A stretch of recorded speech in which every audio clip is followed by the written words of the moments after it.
ایک نقب زنی کی بڑی واردات تھی. جب یہ واردات ہوئی تو ایک دفعہ تو ہم کافی پریشان ہوئے کیونکہ اس میں زیورات، نقدی اور موبائل، گھڑیاں وغیرہ سب ملا کے کچھ 30 لاکھ روپے کا نقصان ہوا تھا.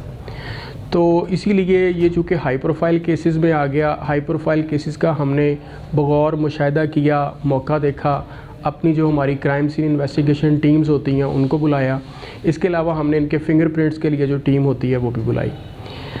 مدعی جو تھا وہ وقوع کے دن کسی شادی میں گیا ہوا تھا، اور جب وہ واپس آیا تو اس کو پتہ چلا کہ میرے گھر میں چوری ہو چکی ہے، اور گھر کے سارے لاک اور تالے وغیرہ توڑ کے تو قیمتی اشیاء، زیورات، نقدی، گھڑیاں، موبائل، یعنی کہ جو کچھ بھی اس چور کے ہاتھ میں آیا، نقب زن کے ہاتھ میں آیا، اس نے وہ ساری چیزیں چرا لیں. کافی زیادہ نقصان ہو گیا. ہم نے اس پہ اپنی اسپیشل ٹیم اسائن کی. ہمارے عرفان ہے ASI جو کہ کافی زیادہ اس کام کو سمجھتا ہے، پورا ایکسپرٹ ہے. اس نے اپنی صلاحیتیں جو ہیں وہ دکھائیں انچارج انویسٹیگیشن، اور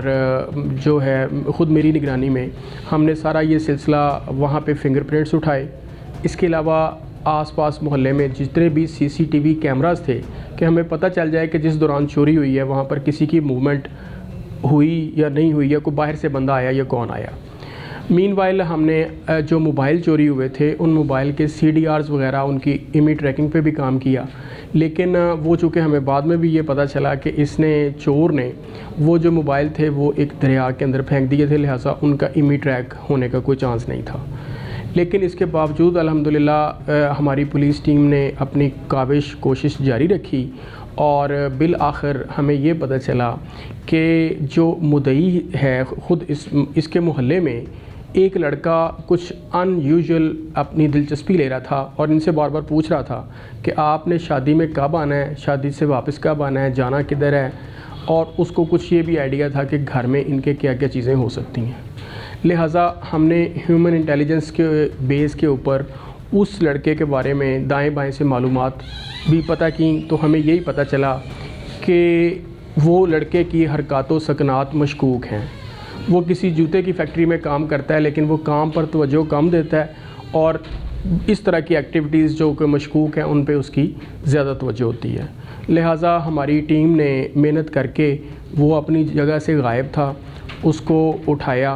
اٹھا کے جب اس کو شامل تفتیش کیا، انٹیروگیشن کیا، تو وہ الحمدللہ مان گیا. اور اس نے اپنا ایک ساتھی جو اس کے ہمراہ تھا واردات کرتے وقت، اس کو بھی گرفتار کروایا.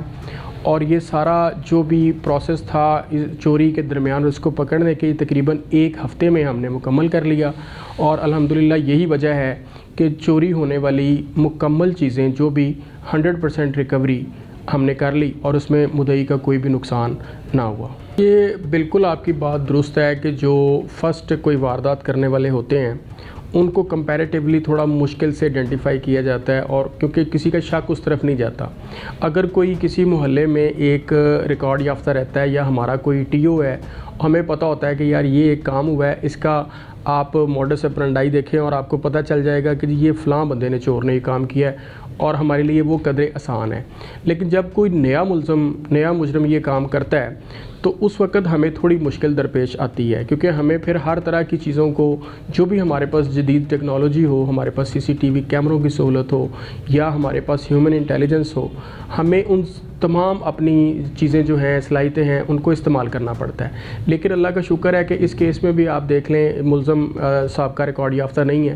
اور ایسا ایک ملزم محلے دار بھی ہے کہ جس کے اوپر کسی کو شک نہیں جا سکتا تھا، جو کہ اپنی محنت مزدوری بھی کرتا ہے. لیکن اس کے باوجود بھی ہم نے اپنا سارا جو ایفرٹ ہے کوشش کر کے، تو ہماری ٹیم نے اس کو جلد از جلد گرفتار کیا اور اس سے مکمل ریکوری کی. دیکھیں، یہ آپ نے بڑی اچھی بات کی، اور پبلک اویئرنیس کے لیے یہ ضروری ہے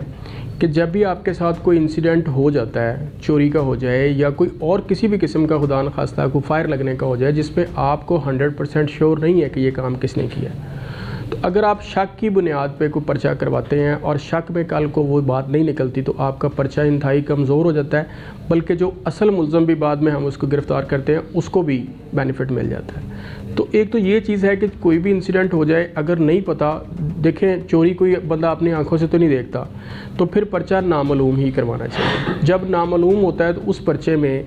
بہت زیادہ مارجن ہوتا ہے ملزم کو پکڑنے کے لیے، ملزم کو سزا دلوانے کے لیے ہمارے سارے جو بھی اس میں پہلو ہیں تفتیش کے وہ اوپن ہوتے ہیں، اور اس طرح سے ملزم پکڑا بھی جلدی جاتا ہے، ورنہ آپ ایک لائن کے پیچھے لگ جاتے ہیں۔ آپ نے کہنا ہے کہ جی یہ چوری فلاں نے کی ہے تو بس اس کے پیچھے آپ اس کو پکڑے، 15 دن کے بعد پتہ چلے جی اس نے چوری نہیں کی، تو پھر آپ زیرو سے سٹارٹ ہو جائیں گے۔ تو یہ چیز ہے کہ جس کے ساتھ بھی چوری ہو، نقصان ہو، کچھ بھی، وہ پرچہ اگر اس کو کنفرم نہیں ہے تو نامعلوم کروائے، اور تاکہ پولیس اپنی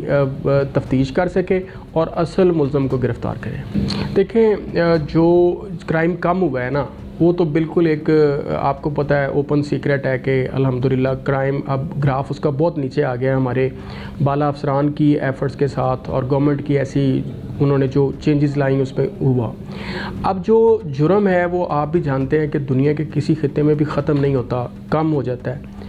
ہمیں اس کا فائدہ یہ ہے کم ہونے کا کہ اب جرم جب بہت کم ہوتا ہے، ہمارے پاس بہت کم پرچے چوری کے ہوتے ہیں، تو ہم ایک ایک پرچے کے اوپر توجہ دیتے ہیں۔ جیسے آپ نے یہ دیکھا ہے، اگر یہ ہمارے کرائم زیادہ ہوتا تو شاید ہم اس پہ وہ توجہ نہ دے سکتے۔ اب ہمارے پاس کم کیسز ہوتے ہیں، ڈکیتی کے ہوں، رابری کے ہوں، چوری کے ہوں، ان کو ہم ایک ایک کیس کو اہمیت دیتے ہیں، ان پہ کام کرتے ہیں اور ان کے ملزمان کو اریسٹ کر لیتے ہیں۔ یہ جو چیز ہے نا کہ یہ جرم یہ اور کم انشاءاللہ تعالیٰ ہو جائے گا، کیونکہ اب پولیس نے، محکمے نے ڈیسائیڈ کر لیا ہوا ہے کہ اب یہ سارا جو چوری ہے، جو اس طرح کی ڈکیتی ہے، ان چیزوں کو اب معاشرے میں نہیں ہونے دینا، اور انشاءاللہ تعالیٰ آپ جلد دیکھیں گے کہ یہ ساری چیزیں بالکل زیرو کے نزدیک ہو جائیں گی۔